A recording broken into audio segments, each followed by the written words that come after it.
যারা আজকে সমাজে নিজেদেরকে সুন্নি বলে দাবি করতেছে তারাই মূলত আহলে সুন্নাত ওয়াল জামাতের অন্তর্ভুক্ত নয়। আর যারা ঈদে মিলাদুন্নবীর নামে 12 রবিউল আউয়ালের নামে ঈদে মিলাদুন্নবীর নামে সমাজে যে কাজগুলি করতেছে, এই কাজগুলি কখনোই সাহাবে কিরামের জামানায় ছিল না, তাবেঈনের জামানায় ছিল না, তবে তাবেঈনের জামানায় ছিল না। অতএব এই কাজগুলি আমরাও করতে পারি না, এই কাজ থেকে দূরে থাকতে হবে। আসসালামু আলাইকুম ওয়া রাহমাতুল্লাহি ওয়া বারাকাতুহু। আলহামদুলিল্লাহি রাব্বিল আলামিন ওয়াল আকিবাতু লিল মুত্তাকিন ওয়াস সালাতু ওয়াস সালামু আলা রাসূলিহি মুহাম্মদ ওয়া আলা আলিহি ওয়া সাহবিহি আজমাইন। আম্মা বা'দ। সম্মানিত দর্শক মণ্ডলী, আজকে আমরা সংক্ষিপ্ত সময়ে আলোচনা করার চেষ্টা করব আহলে সুন্নাত ওয়াল জামাআত কাকে বলে, আহলে সুন্নাত ওয়াল জামাআতের সংজ্ঞা কি, কোন কোন গুণগুলি একজন মানুষের ভিতরে, একটি কওমের ভিতরে, একটি সোসাইটির ভিতরে, একটি জনগোষ্ঠীর ভিতরে থাকলে তারপরেই বোঝা যাবে যে এরা আহলে সুন্নাত ওয়াল জামাতের অন্তর্ভুক্ত। সম্মানিত দর্শক মণ্ডলী, এই সম্পর্কে বিশ্বনবী সাল্লাল্লাহু আলাইহি সাল্লাম সুস্পষ্ট হাদিসের ভিতরে বলে দিয়েছেন। বিশ্বনবী সাল্লাল্লাহু আলাইহি সাল্লাম তিরমিজি শরীফের 2641 নম্বর হাদিসের ভিতরে বলেন, হাদিসটি হযরতে আবু হুরায়রা রাদিয়াল্লাহু তাআলা আনহু থেকে বর্ণিত। তিনি বলেন, রাসূল সাল্লাল্লাহু আলাইহি সাল্লাম বলেছেন, ইফতারাকাত ইয়াহুদ আলা 71 ফিরকাতান। ইহুদি দল 71 ভাগে বিভক্ত হয়েছিল। ইফতারাকাতিন নাসারা আলা 72 ফিরকাতান, এবং নাসারারা 72টি দলে বিভক্ত হয়েছিল, 72টি ফিরকা হয়ে গিয়েছিল। ওয়াসাতাফতারিকু হাযিহিল উম্মাতু আলা 73 ফিরকাতান, এবং এই উম্মত, তার মানে আমি নবী মুহাম্মদ সাল্লাল্লাহু আলাইহি সাল্লামের উম্মত 73টি দলের ভিতর বিভক্ত হবে, 73 দলে বিভক্ত হয়ে যাবে। কুল্লুহুমা ফিন্নার, সমস্ত দল মত, সমস্ত মতভেদ জাহান্নামে যাবে, সমস্ত দল ফিরকা জাহান্নামে যাবে। ইল্লা ওয়াহিদাতান, শুধু একটি দলই জান্নাতে যাবে। এই কথা শোনার পর সাহাবা কিরাম রাদিয়াল্লাহু তাআলা আনহুম আজমাইন বিশ্বনবী সাল্লাল্লাহু আলাইহি সাল্লামকে জিজ্ঞাসা করেন, ইয়া রাসূলুল্লাহ, মান হিয়া ইয়া রাসূলুল্লাহ, হে রাসূলুল্লাহ, তারা কারা যারা 73টি দলের ভিতরে জান্নাতি দল হবে, তারা কারা? তখন বিশ্বনবী সাল্লাল্লাহু আলাইহি সাল্লাম সাহাবা কিরামকে বললেন, শোনো, মা আনা আলাইহি ওয়া আসহাবি, আমি আর আমার সাহাবীরা যে পথ, যে মতের উপর রয়েছে, পৃথিবীর জমিনে যে কোনো মানুষ সেই পথ, যে মতের উপর চলবে, তারাই মূলত হলো আহলে সুন্নাত ওয়াল জামাত। আমার ভাইরা বন্ধুগণ, বিশ্বনবী সাল্লাল্লাহু আলাইহি সাল্লাম এই হাদিস পাকের ভিতরে স্পষ্ট জানিয়ে দিয়েছেন কারা আহলে সুন্নাত ওয়াল জামাত হবেন। তার ভিতরে 2টি গুণ থাকতে হবে। একটি হলো বিশ্বনবী সাল্লাল্লাহু আলাইহি সাল্লামের যে কাজ, যে কর্ম দুনিয়াতে করেছেন এবং করতে বলেছেন, সেই কাজ, সেই কর্ম।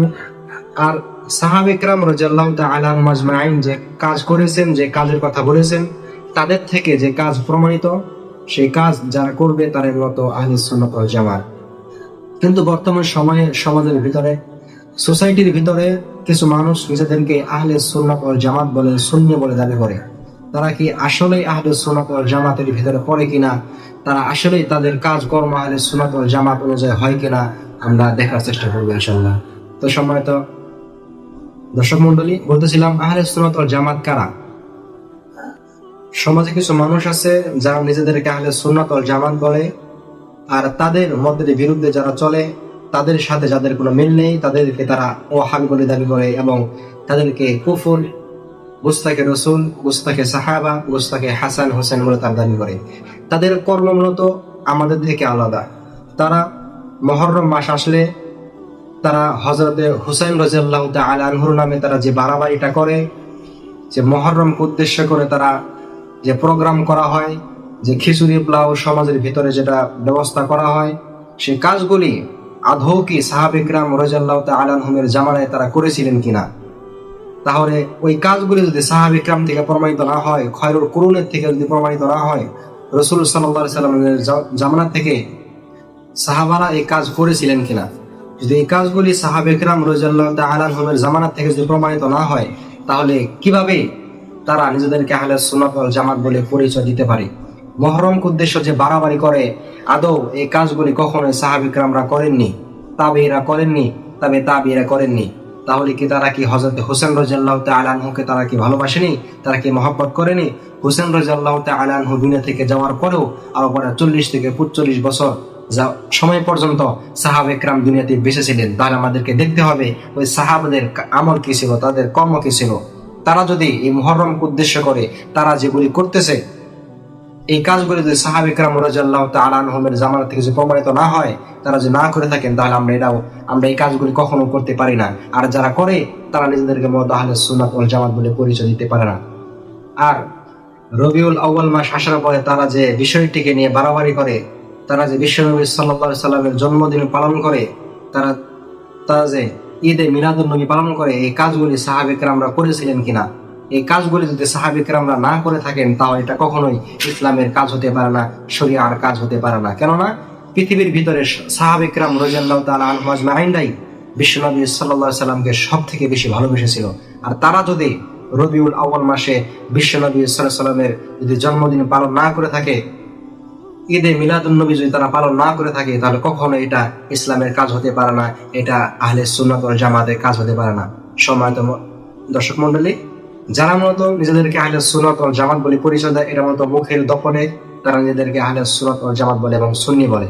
আহলে সুন্নাত ওয়াল জামাত ওরাই পরিচয় দিতে পারবে তাদের কাজ কর্ম সাহাবা একরামের সাথে মিল আছে, রাসূল সাল্লাল্লাহু আলাইহি ওয়াসাল্লামের সাথে মিল আছে এবং তাবেঈন তাদের সাথে মিল আছে।